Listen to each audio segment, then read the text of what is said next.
Hey everyone, this is Questions Unraveled, episode 1 with BetheChange Network. I'm going to give everyone a few seconds to get on and join us today for the very first episode with your host, Emily Nicole. I just want to let you guys know that if you have not heard about Questions Unraveled, the first thing that I just want to let you guys know, the basis of this show is about sharing difficult dialogues and topics such as rape, divorce, addiction, and of course, today's topic, overcoming the mental battles. So just make sure that you share this out with your friends for some daily positivity. This is one of those things that you can share out to everyone that you don't have to worry about getting in trouble for, because we're just trying to add a little positivity to your day. And we're excited to not only get this started off, but show you guys around. So get started in just a few seconds here.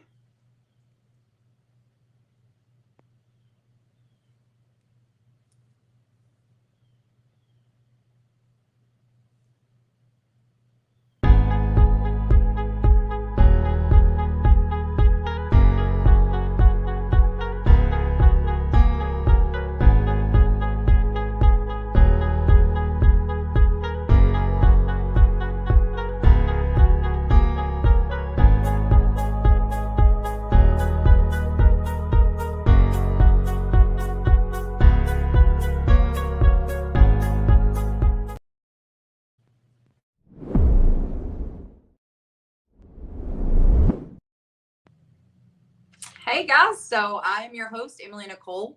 Welcome to Questions Unraveled. This is the very first episode that we are having.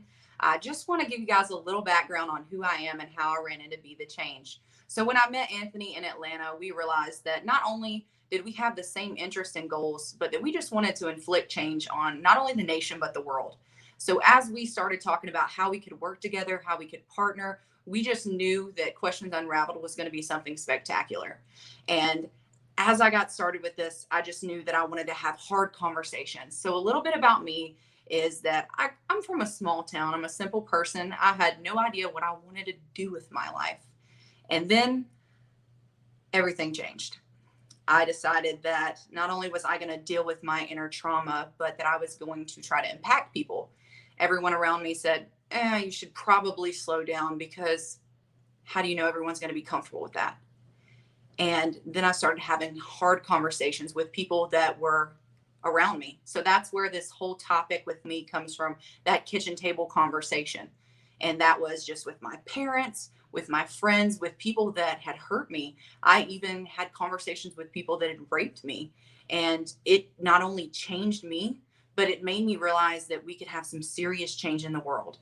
And that's when Questions Unraveled really fully got started. And I decided to just go all the way with it. So I'm so excited to bring on my first guest, who is Prynce Michael. He is such a good friend of mine, an amazing, amazing author. He's actually a best-selling author right now. He has 2 books out, working on some other projects that I can't wait to share with you guys, to not only bring him on, but to just blow your mind, because he is just a transformational coach, speaker, and everything in between. So everyone just welcome Prynce Michael. Hey, I'm here. Hello. I'm so happy to have you with us. Not only are you one of my very closest friends, but you know how to transform my life. Every time I get into a situation business-wise, you're one of the first people that I call. So when I started the podcast, I was so excited to bring you on it. That being said, thank you, darling. Thank you, darling. Everyone, this is Prynce Michael, and I'm going to give him the floor to not only kind of give an intro about himself, but to share a little bit more. Well, so my name is Prynce Michael. I, as of 3 days ago, have just become an international best-selling author with a book that I co-authored with a few world leaders. So I'm really excited about that. I am also the founder and CEO of Prynce Michael Enterprises. It is a company that is centered around abundance. And basically what we do is that we just show you that you can become and have abundance if you so choose. I always say that abundance is your birthright. Go claim what's yours. I love that. So we just show you exactly how to have abundance, and that is by disrupting your mind. So we can get into that later if you'd like. But I'm also the author of my first book as well, which sold a lot of copies, which is No Time Like the Present. And that is just simply a book that just says that there's no time like the present. So if there's anything that you would like to do it now. Don't delay it. I love that. You are definitely a go-getter. I think it's so funny when I catch your voicemail. He has the funniest voicemail about being in the friendly skies. He is just a go-getter, and I'm so excited to dive into this. My first question for you would be, when we were discussing this podcast and getting it started, I ran it by you, and you were one of those people that uplifted me through some really sincerely hard times when I was getting into the industry. And you told me, you just got to do it. And that's what Unraveled's all about. So has there been a time in your life where you've just thought, not only am I at rock bottom, but what am I going to do to not only prevail, but to get to the next level in my life? Oh, child, let me get my tissues real quick, honey. Let me get my white cloth and let me, So I would definitely say I would have to pull it all the way back to 2015, because in order for you to be able to understand where I am now and why where I am is so significant, you have to know the story behind everything, behind getting booked to speak, behind, the TV shows. And you have to be able to have the story behind it. So back in 2015, well, let me back it up a little bit further. So my degree is in biology. That's what my degree is in. When I got ready to graduate from college, I just knew I was going to go out and become the world's best dermatologist, because I've always believed in helping people with their skin. That is something that I've always been passionate about, because that is one of the first things that you see before a person smiles, before anything, you see their skin. And I've always just wanted to give people confidence. Once I graduated from college, I did what everybody told me to do. I went to school. I graduated at the top of my class from high school, graduated again at the top of my class when I was in college. And once I got finished, I was like, okay, now what? Because I don't really want to go to medical school just yet. And I'm like, okay, so what do I do? And I didn't realize that there weren't a lot of jobs. So I started working a few years later as a medication technician. I had a few odd end jobs. And then I started working as a medication technician. And I remember it came to the point where I got to tell y'all this little funny piece though. It came to the point where I was getting ready to get a raise. And at the time I was making $8.50, college graduate making $8.50 an hour. Okay. And they called me into this office, y'all, and they were just like, hey, we are going to give you the best raise that we can give anyone.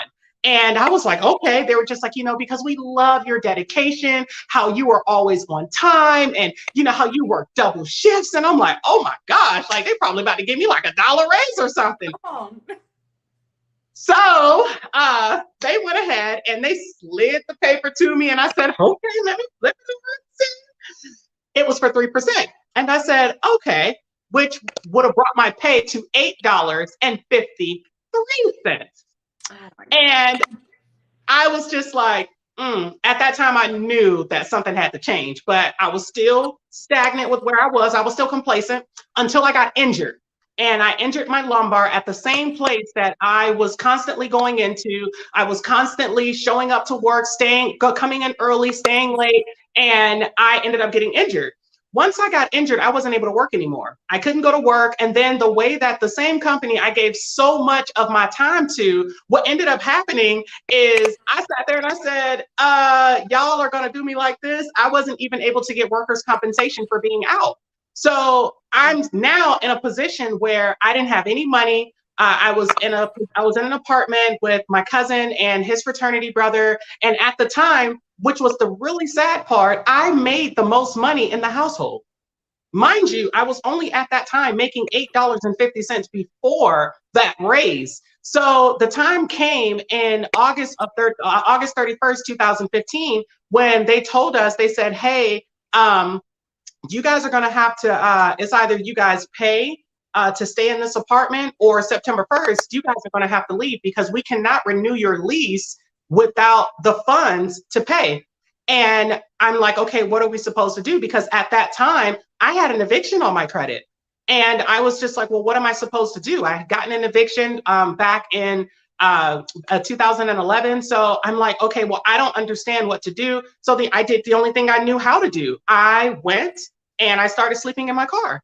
Or I would just bounce around to my friends' houses and things like that. And I'm like, okay, well, something has to give. And at that point, I don't know if you've ever gotten to the point where you just feel like everything that you do, it just feels like you're not getting anywhere. It feels like you're just drowning. I don't know if you've ever been in a pool before and it seems like you just can't catch your breath. That is the way that I felt. I felt like I was drowning. I felt like I could not get out. I felt like I always knew that it was going to get better, but I just didn't feel like it was happening fast enough. So if I ever had to go to a point where I thought that I was at rock bottom, I don't have to think. That's the easiest thing that I can say. 2015. Wow.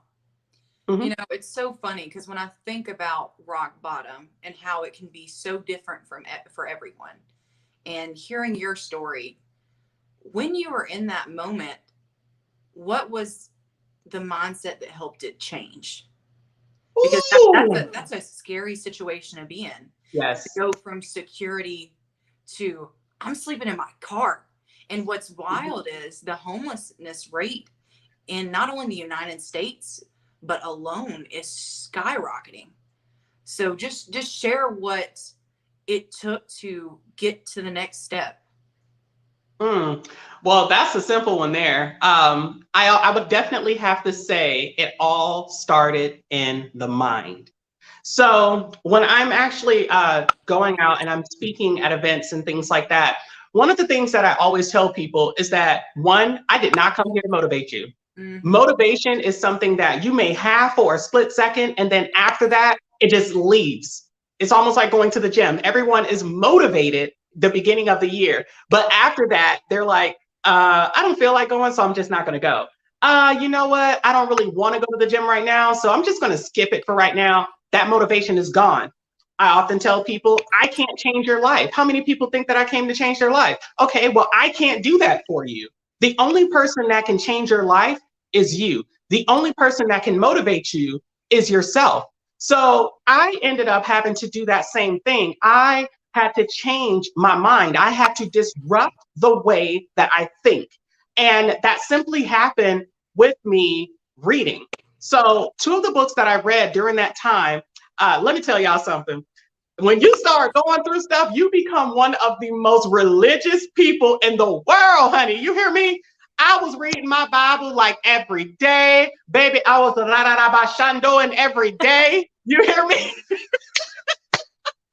Like, you become one of the most religious people ever when something is going wrong. Oh, Lord, help me. But all jokes aside, I started reading my Bible. And that is when I started to tap into that power that I didn't know that I had, because our mind controls everything that we see. Our mind controls everything from the time that we wake up to checks coming into the mail, to the friends that we have around us, to the car that we drive, to the homes that we live in. Everything starts in the mind. So if you don't disrupt the way that you're thinking, you're going to continuously keep living the same life. So I had to disrupt that way that I was thinking, because it's very difficult to fall into depression. It's very difficult for the negative thoughts that you may be going through to overtake you. Because when you're living in your car and the only thing that you have is the stuff that's in your car, you may not have any food. You may be sitting there like, okay, well, what am I going to do? It's very difficult to slip into that, oh, this is never going to get better. Oh, man, oh, woe is me. So I had to first change my mind. And I did that by reading my Bible. And I also read this other book. It was by Jeff Olson. It's called The Slight Edge. And if you've never read that book, honey, you have to read it. Basically, what The Slight Edge talked about was it's simple daily disciplines that you do every single day that seems as though that it's making no difference, but it's making all the difference in the world. So an example of that would be, let's say that a person wants to lose weight. So I'll just use myself. So one of the things that I'm doing right now is I said that I want to be at 9% body fat, so I'm at 14% body fat right now. So I got 5 more percents to go. Okay. So one of the things that I'm doing is, okay, let's say that I decided to go and eat at Wendy's to get a thing of French fries and a chocolate frosty. Let me tell y'all, that is sent from heaven. That is manna, I'm telling you. Anyway, so I decided that if I was to go, let's say I was getting that 3 times a day, now I'm only doing that twice a day. Simple daily disciplines until eventually I'll cut it out and I'll probably go and get it only like once a week. It's simple daily disciplines that you're doing to better yourself. So that was what I started doing. Before we moved out of that apartment, I created a gratitude tree. And what the gratitude tree was to do is, let me tell you something. If you are not grateful for what you have now, it will be snatched from you. And most times we don't look at the things that we look at and say, oh, okay, well, oh, I don't have to really be grateful for that. But imagine tomorrow if everything that you had today was gone if you weren't grateful for it. So I started saying, you know what, even though I have a permanent injury to my lumbar, I'm still alive. I can still go out. I can still meet new people. I can become the person that I wish to see. So kind of like be the change. So I decided to become the person that I wanted to see. In order for me to be able to say, hey, I want to be the next billionaire of the world, I had to become that billionaire first in my mind. So I ended up changing every single thing that I did at that time. I even cut people off that were supposed to be friends at that time because it would no longer serve where I was going. So I had to change my mind. Absolutely. You know, as I was listening to you not only share that story, this word that you used really caught my attention, and I'm sure it caught the viewer's attention. The word disrupt. I find that so interesting because people say, I want change. I want somebody to come in. I want them to not only drill sergeant me, but convince me. I want to know that something that they can say is going to not only create pivotal change up here first, but I want to be able to walk out of the room and know that I either want to go to the gym, I want to start that job, I want to, you know, start that podcast, which is kind of what happened having you and Anthony as my friend. That word disrupt, when did you come across using that terminology? I love that. So I started coming up with this terminology a few years ago. And I think, let me think, I believe it was around 2018, I believe 2018, 2019. That I started using that terminology, disrupt. And the reason I decided to come up with that is simply because everyone says they want change, much like you said. Everyone says that they want something new, just like you said. But think about this for a second. So I'm a believer in the Bible, as you know. I do believe that we didn't come from stardust, okay? I don't tell anybody that they have to, but I pull a lot of the things that I talk about directly from the Bible because I feel like it's one of the wisest books in the world. And one of the things that it says is that be ye transformed by the renewing of your mind. So most times we will say that we want change, but we continue to follow and do the same exact things. The updated version of that, okay, is Albert Einstein saying that insanity is doing the same thing over and over and expecting a different result. So when you look at change, when you look at what it is that you want to do, you can't just say, hey, I want change. You have to literally go in and disrupt the way that you're thinking. It's almost like when you're playing football and then the referees go, oh, no, flag on the play.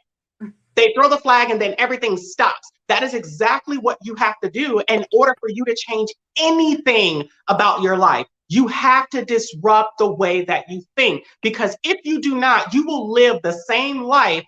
However long you will live that exact same life and then still sit there and constantly want something, and then it's never going to happen. It's almost like I always talk about abundance because one of the things that I have internalized is that I deserve the best that life has to offer to me. Abundance is my birthright. I always go out and claim what's mine. Ooh, say that again. Abundance. My tagline, abundance is your birthright. Go claim what's yours. So if abundance is your birthright, and the reason that I internalized that is because even in the Bible, it says that Jesus came so that we may have life and life more abundant, right? But has that really been internalized into people? Most times it haven't. And the reason that you can tell that it has not, look at their life. If you are living in a state of lack, that's not abundance. Now, I'm not saying that you're not going to go through stuff, but at the same time, has that abundant mindset really set in? It has to set in. And if it does not set in, how are you going to get that mindset to come in? You have to disrupt your current thinking. Okay. Child, let me pull the reins on it. Let me pull the reins on it, because I know you have some more questions, girl. No, I don't want to run off on you, but go ahead, girl. I just want to share briefly our friendship and our business relationship. Before I go into any more depth, I just want to talk about how we met one another and the way that you've not only inspired me, but helped me kind of create who I am. There was a time when I was at the absolute lowest in my life, and you were my lifeline. And not only are you that as a friend, but you're that as a speaker. So when we met, I had no idea where I was going, guys. And I know I've shared that before if you've heard my story. I actually got started in the speaking industry, and I was working with certain individuals and not only learning more, but I had the opportunity to speak at a Les Brown learning event, got to get on stage. And I remember I grabbed the microphone, and I'm in Miami. I'm 19 years old. I've never told a stitch of my story to anyone. And they're like, everybody get on stage. And I get in the very back of the line. I'm like, hopefully they're going to run out of time, because they don't have time for everyone. So I'm in the back of the line. And it's so funny that you talk about the Bible. And I remember hearing, it's okay. You can be afraid, because the first shall be last and the last shall be first. You can hide in the back of that line. You can have shame about who you are and the things that have happened to you. But I promise you, the first shall be last and the last shall be first. So as I sat in that line and I watched over 200 people get up and talk and share their story and who they were, I found myself being the last person on stage. And when I got on that stage, I looked around and everyone was seated. I had full attention. And I grabbed the microphone and I looked out into the crowd, and I already had tears streaming down my face. And I said, I'm about to cry a lot. And it was so funny. Ona Brown, Les Brown's daughter, was sitting in the front. And I told my story, and I could barely speak, because that's one thing about conviction and pain, is that it bubbles up, and sometimes we can't control it. And you have to teach yourself, and you have to share your story. And especially learning to be a speaker, you have to learn how to bridge the gap to the pain, but bring your audience back. I did not know how to do that. I was just a broken little girl. And I remember I'm so broken, and I'm sharing my story, and I'm crying, and my makeup looked snatched that morning. It was over with. And one by one, man and woman in that room stood up and just cheered me on. I'm talking the loudest claps I've ever heard in my life. And I was like, it's safe here. And as I came off stage, not filled with shame, I knew that there was not only a massive calling on my life, but that I was going to be put into the direction with people that were going to guide me to where I needed to go with speaking. And as I got into the speaking industry, I was taken advantage of, because I did not know where to go, who to talk to, where I needed to be aligned. And that's when I met you. And I was halfway through the speaking industry thinking I was ready to roll. I was about to pop off. I was going to share my story, help people. I didn't think I was immature anymore. I thought I was fully healed. And God said, no, we're going to deal with this. And sometimes, like you said, that disruption of thinking has to happen. There are times in our lives where ultimately we're going to grow until we go back home. That's just the thing that happen. There are things that are going to continually happen to us that we can either take as a downfall or as an opportunity. And about 6 months ago, I literally gave up. And I just want to thank you for what you did for me. And I know that you are going to be a phenomenal speaker, and that you changed so many lives. And anyone that has any questions and wants to know about how to disrupt your thinking or how to encourage others and step into your calling, I challenge you to reach out to Prynce Michael.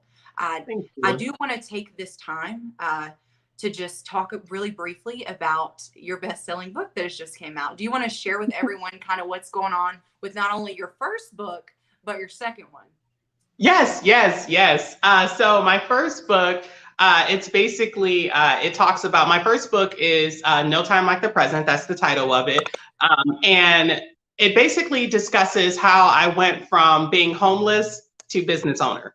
That is just the easiest way to put it, and the things that I actually endured and what you can do to actually do the exact same thing, which is going from the point of where you are to the point of where you're trying to get to. It's almost like going from point A to point B. And so that sold really, really well. But my next book, which I became an international best-selling author, let me tell you something. When you have worked so hard for something, when you have bust your chops for something, it's almost like when you are creating a dish, right? You know I love to eat, girl. So it's almost like when you're creating a dish and you have worked so hard on this food and you serve it to somebody, and then when they actually receive it and they like it and they're like, oh, give me more. It is that feeling of how it is when you hit international best-selling author. It's one thing to be a best-selling author, but it's a different realm when you hit international best-selling author in 4 different categories in 3 different countries. So, come on. So, the latest book that I wrote is with Sir Clyde Rivers, Ambassador Raymond Harloud, and a few other individuals. And it's basically on civility. I'll give you the link so that you can drop it down. And it talks about my initiative for the United Nations, which is civility through socioeconomic systems. And basically what I do is, I'm actually wearing one of the shirts right now. So once again, abundance is your birthright. Go claim what's yours. So this is one of the shirts. It's actually one of the prototypes. And so basically, I am doing civility through socioeconomic systems, and I'm taking our youth through a program that I created, which is called Youth of Probability. And we are taking those kids and we are showing them that even if you are in not the best circumstances, you do not have to be your environment, because as you know, children they end up becoming the environment that they imbibe. So you have to make sure that you put your children in a position where they are going to win. So what I am doing is showing them how to become the very next, because most times we don't take our children under our wing the way that we need to in order to give them the footing that they need in order for us to be able to get to the next level, and in order for them to be able to get to their next level as well. So this year, what I'm doing through Prynce Michael Enterprises is we're doing we're doing 5 $1,000 scholarships to 5 different students. And I'm so excited about this because most times we tell our youth and we tell our children, go to school, get good grades, and, go out and get a job. Yeah, that's fine. But when you're coming from unfortunate circumstances like myself, I grew up in the hood, as I like to say, in Miami. And it was because I had such a strong background, my mother, my uncles, my aunt, and my brothers. And because my brothers, they basically were like some of my, they were basically like my surrogate fathers as well, because they did so much for me. I was actually laughing about it earlier. I remember my middle brother, he went out and he got a job at Popeye's Chicken. And with his first check, he went out and he bought me like tennis shoes and stuff like that, because my mother wasn't working and my mother was a single parent. And so we did the best that we could. My mother did the best that she knew how. And right now, our children are doing the best that they know how. And they're looking for guidance, but they don't have the guidance that they need in order for them to get the footing for the future. They're looking at social media. They're looking at all of these Instagram models. And mind you, there's nothing wrong with Instagram, but the content that is actually being placed out there for them is not the content that's actually going to sustain them in the future. So what we are doing with Youth of Probability and Prynce Michael Enterprises is we are giving them a way for them to have an outing. We're giving them a way for them to be able to go to school. Even if you don't go to a 4-year university, even if you decide to go to a technical school, all you need is a 2.0, and you just have to write the essay. And of course, there's a panel that will select, but let's say that there's only one person that writes in. or there are 3 people that write in, and that's 3 scholarships right there. Right. So I'm really excited about this because I really feel that this is going to help our next generation. I love that so much. And I'm Thank so you. excited to see that kick off. I do want to open the floor up for questions. If anybody wants to ask Prynce Michael anything specifically, you guys can just put that in the comments and we'll pop it up here and let him answer any questions you might have, whether it be about his youth outreach program, his book, connectivity, or possibly coming to your area. Hey, but hold on. Now, I hope you know that we're not going to talk all about me, Miss Unraveled herself. We have to talk a little bit about you too, because the reason that you started this podcast is because it also came with the book that you have that's coming out. So I'm going to put you on the spot and go, hey, tell us a little bit about your book called Unraveled. Oh, he gonna do me like that. That's how you know we've been friends too long. Specifically, oh man. So one thing that I do like to tell people when I talk about who I am and who I'm becoming, and I said this on my interview with BetheChange and Change Makers, and that is to the self that is yet to exist. We all have that self that is yet to exist, whether it be overcoming drug addiction, assault, homelessness, depression. Those are so many things that the everyday person absolutely experiences. And I say this all the time. The worst thing that ever happened to you is the worst thing that has ever happened to you. Mine and Prynce's story is absolutely different, but 100% valid. No matter where he was and where I was, together, we've both encompassed pain, but also overcame. So the whole thing about unraveling and what my theory behind actually dealing with not only childhood trauma, adult trauma, but socioeconomic issues as well, is that unraveling to your center is specifically about taking that trauma that we all have and going, all right, instead of running from it, how can I take it and open it up, which is absolutely painful. I just want to give you a heads up. When it comes to healing, it is not comfortable. And as Prynce likes to say, it disrupts. And when I started dealing with being raped and being assaulted, things came up like post-traumatic stress disorder, depression. And I was so afraid to reach out to someone that I was having tremors multiple times a day. I started to develop OCD. I would lock my door 16 times. There were all these things that because I had underlying issues and I was ignoring, I suffered. And my family suffered. The people that loved me suffered. My career suffered. And as I started to not only hit rock bottom, I realized, you know what? The worst thing that could happen while I'm dealing with this is that it gets a little bit worse, and it's going to.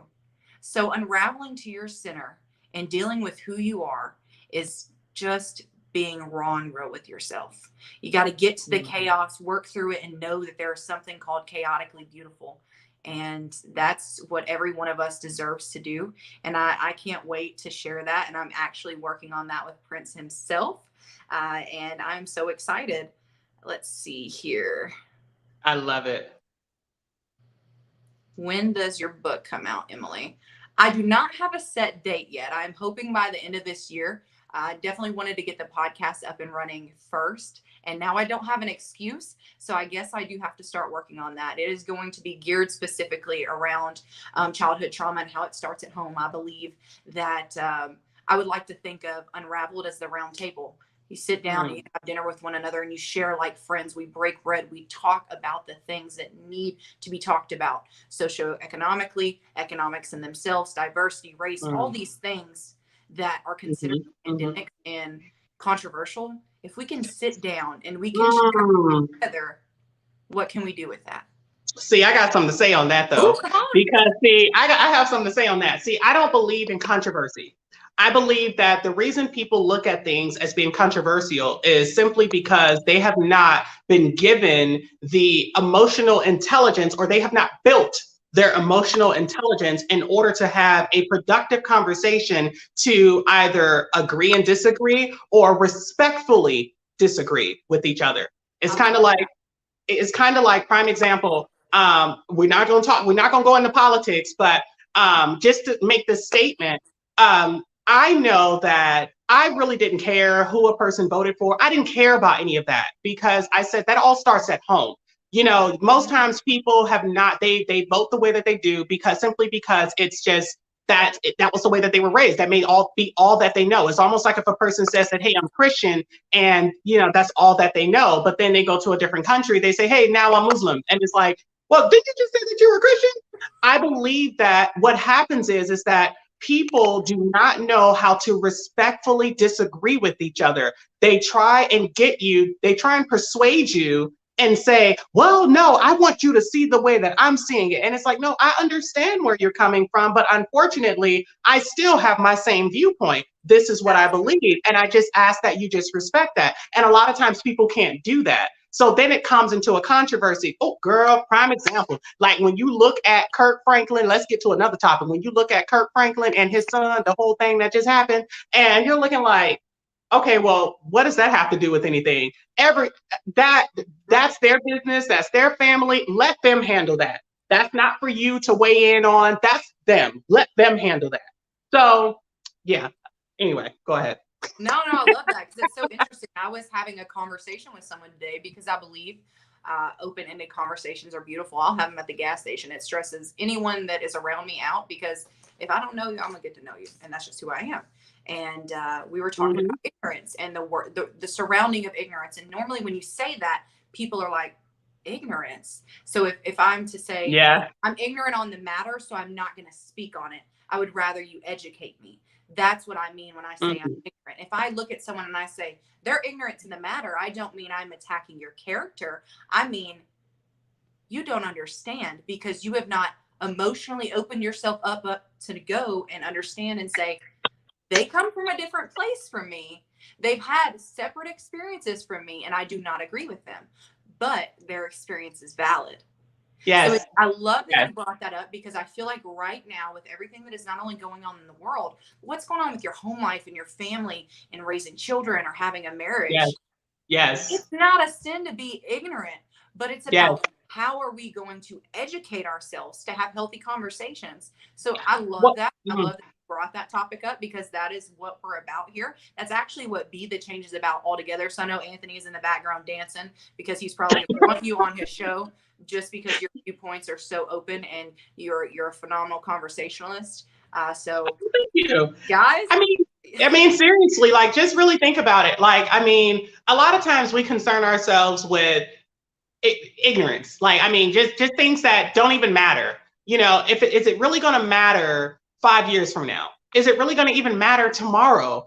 And but I can tell you what really does matter. What really does matter is that 78% of Americans live paycheck to paycheck. That's what really does matter. What really does matter is that those 78% of those Americans don't have at least $1,000 in their account if an emergency happens. That's what really does matter. And we have to begin to start changing our mindset. We have to start disrupting the way that we think about our finances. We have to start disrupting the way that we think about the relationships that we have with people. It's little things like that we actually need to start moving towards. So yes, I'm just saying. But preach, Prynce. Oh, he can. That's for sure. I'm just saying. Listen, I'm from the South, okay? And when I used to go to church with my grandmother, I grew up in an old Southern Baptist church, okay? I grew up in one of those churches where you see on TV that they try and emulate, and they say, "Hey, tell your neighbor, say neighbor." I grew up in one of those churches. I grew up in one of the churches where they sit there and they start fanning like this, and they fall out on the ground. I grew up in one of those churches, okay? So when I have a conversation with someone, I am always looking to understand why they think the way that they do, because it has nothing to do with me. It has everything to do with me understanding you, because I'm not trying to persuade you when I'm having a conversation. The only thing that I'm looking to do is to understand. And if you approach any conversation or anyone in that manner, then you will come out better in once that you went in. So, but the problem comes in when you walk in and you start trying to, push your thought process off on people. Prime example, when I had gone to this Circle K, this was back in 2015. And when I first started telling people this, I would always break down and I would cry. And it was because I walked into the Circle K. I was on public assistance at the time, And I was just like, okay, I'm on food stamps. I was getting my little $200 every month. And I mean, it was great, because when you don't have the funds to get what you need, you're like, okay. So fast forward, I went ahead and I walked into this Circle K, and there was a hot dog and soda combo that was $1.60 in order for me to get it. So I had two cards, two debit cards, and then I also had some change. I needed all of that in order for me to be able to afford $1.60. So in my mind, if I could talk to somebody that could disrupt the way that I was thinking at that time, I was all ears. I Right. am willing to listen to what it is that you have to tell me. And I remember someone telling me, they said, you have a gift. The only thing you have to do is explore it. Come on. And I started going, oh, okay. Well, what I know how to do. And then I started thinking about it. I know how to do makeup. I actually put a full face of makeup on just for you, Em. And I love I it. was just like, so I was just like, I know how to do makeup. I started hustling, doing makeup. And that was the way that I was able to make a few dollars while I was out of work. I started just doing something. That way I could actually get some type of funding, because it was at that point when I was at that low point of where I was like, okay, well, I have to do something. I have to change the way that I'm thinking. I have to be different. And once I started to disrupt the way that I was thinking, I started to become a different person. When you become different, let me explain something to you. When you become different, you may have people that start to fall back. The conversations with your friends may change. The people that are around you are going to change. Your circumstances are going to change. I actually started saying something, that money always flows to me and I'll never be without. It will always come to me. I always have enough. I always have more than enough. And slowly but surely, that started to become internalized with me. Now, I kid you not, checks start showing up start just showing up. A few months ago, I got almost $6,000 worth of checks that came to my house. And I was like, hold on, let me verify this check to make sure. And honey, let me tell you something. I was so excited to get one of the checks. I didn't even realize that the check said that at the bottom it was non-negotiable. Honey, I had done drove all the way to Bank of America so that I can go and cash this check before they close. And I got all the way to the bank and they said, sir, normally there's like numbers at the bottom. This says non-negotiable, which means that it was direct deposited. I said, well, this wasn't in my account. This wasn't direct. What you talking about? And they were just like, well, this was direct deposited. I said, oh, okay. The next day, the funds hit. So for most people, they get excited about their stimulus. We ain't gonna talk about that. But for most people, they got excited about their stimulus. Honey, I got excited about this check that I had in the mail because I was like, oh. But anyway, I changed the way that I began to think. And once I changed my thought process, once I changed the way that I address people, the way that I speak to them, everything around me became different. And then you're going to have those people that say, oh, well, you're different. What's going on with you? Why Yeah. aren't you around anymore? Why aren't Yeah. you picking me up? It's because I'm Yeah. taking care of myself. You don't take that distance so personally. Like you and I will go a few days a week without talking, and we both know it's because we're hustling. We're Yeah. working towards something better. And I'll text you, you'll text me, and that's the type of friends that you start to look for as you grow, because Yeah. they're on the same playing field as you. They're going in the same direction as you. And I think that that's the key to what you're saying is when you disrupt your thinking, you realize there are some people that cannot come with you. There are Yes. some Oh, people come on that now. you're going to have to leave behind. There are some people that you have to say goodbye to.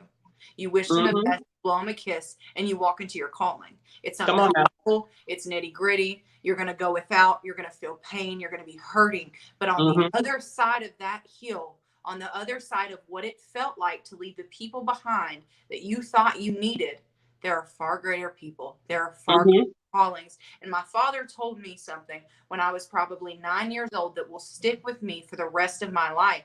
And he said, God doesn't call the qualified, he qualifies the called. So when you are feeling called and you don't think you are qualified, you're going to have to get dirty. You're going to have to climb the hill and you're going to be tattered and teared. But I promise you, when you hit that peak and you see that there is a place for you, there is a purpose for you, and you were handcrafted in the womb, come on, Yes, somebody.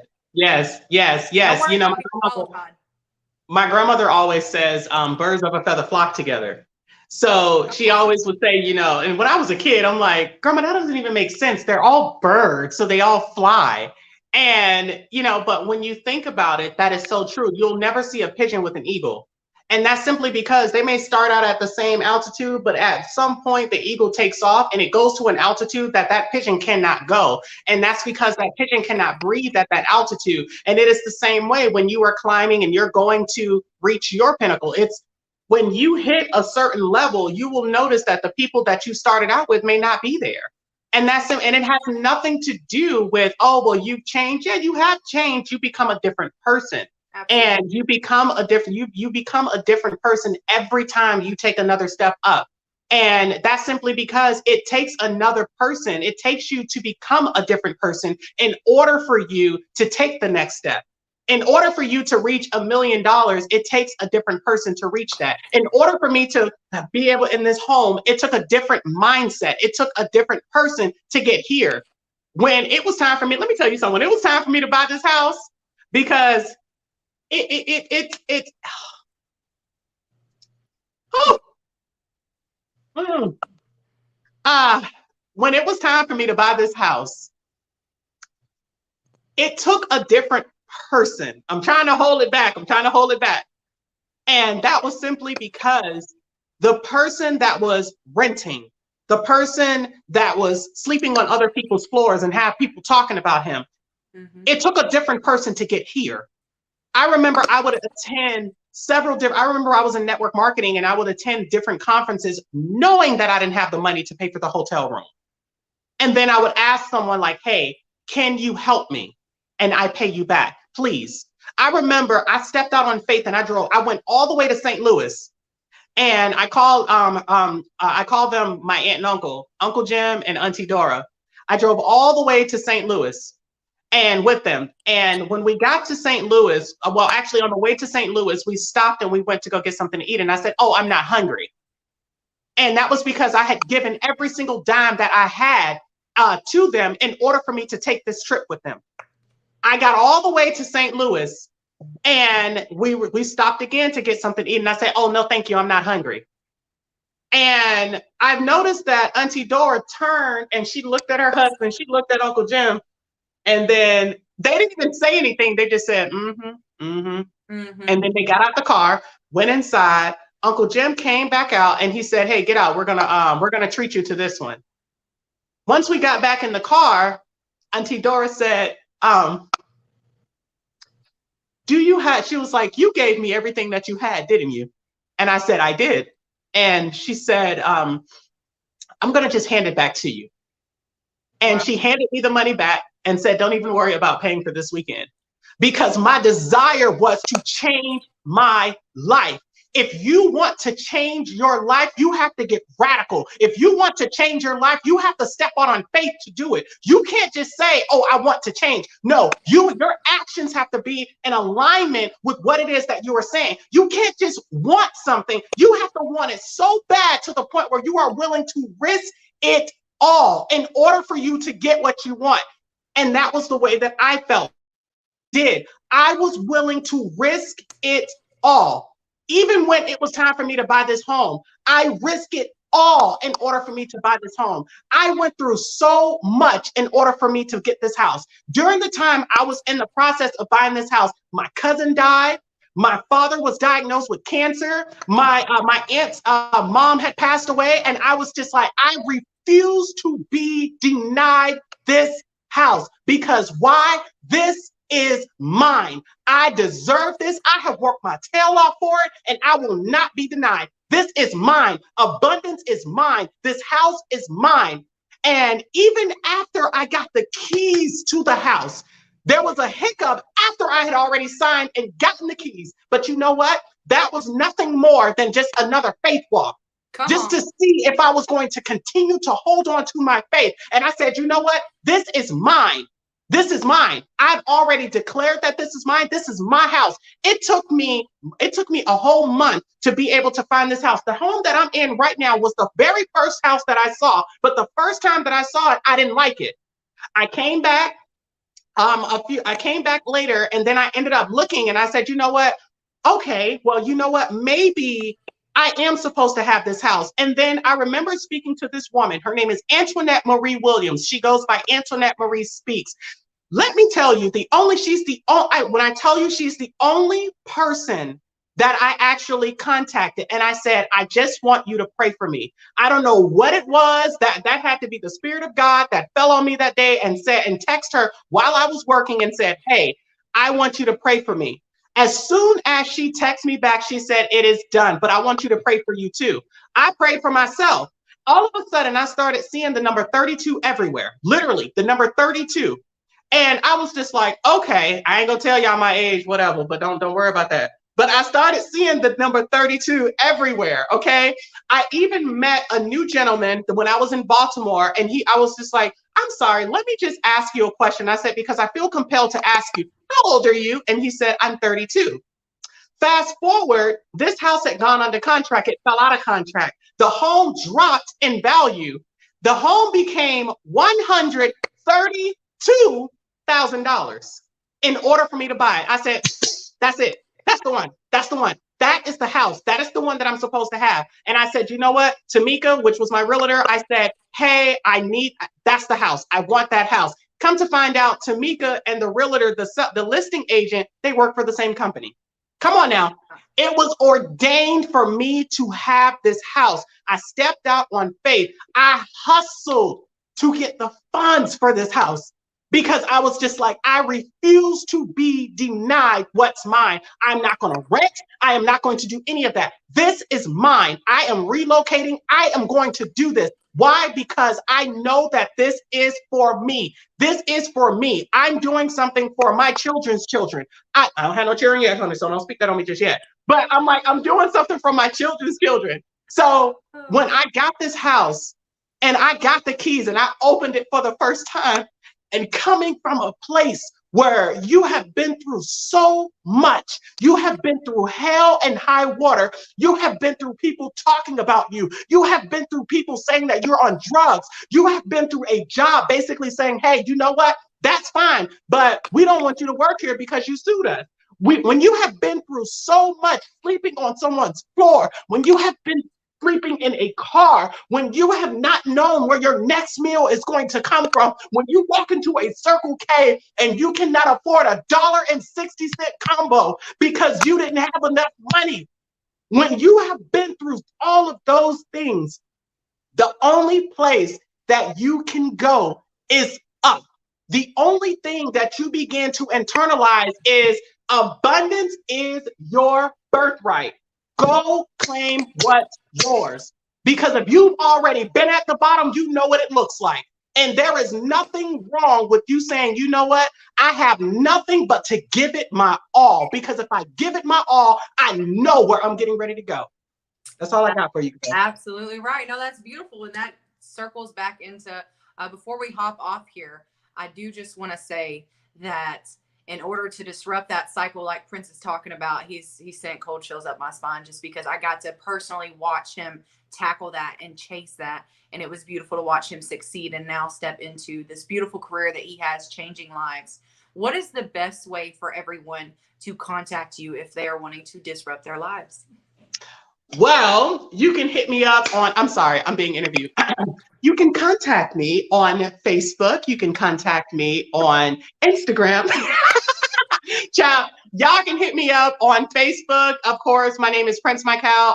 That's Prynce with a Y, not an I. If it's on Instagram, it is Prynce with a Y, not an I. Michael 2, number 2. Okay. Oh, well, thank you. Prynce Michael 2. And yeah, like that is probably the easiest way to contact me. I ain't gonna give y'all my phone number. Yeah, I ain't gonna do that. But if you want to contact me, then contact me through there. That is the easiest way to contact me. Or you can actually message M, and Emily will let me know. All right, guys. Well, I think this is a wrap. I'm so glad that you were here for the first episode of Unravel. As you can see, if you're just now tuning in, make sure you catch us next week on Saturdays at 6 p.m. We will be having a new guest that is going to tell you how to not only unravel to your center, but to take what is yours. And that is exactly what Prynce Michael did for us today, was tell us how he took what was his. And that was by claiming it before it even was his, and letting go of what we've been told, what society tells us, who we can be, what we're thought and raised with. So I challenge you, as you walk into the rest of this night and the rest of next week until I see you again Saturday, to claim what is yours and to own it, and to know that there is a self of you that is yet to exist. And it's time to chase that. So thank you so much for being on the first episode with us. And I'm so grateful for you guys, and Be the Change. I will see you soon. Bye, guys.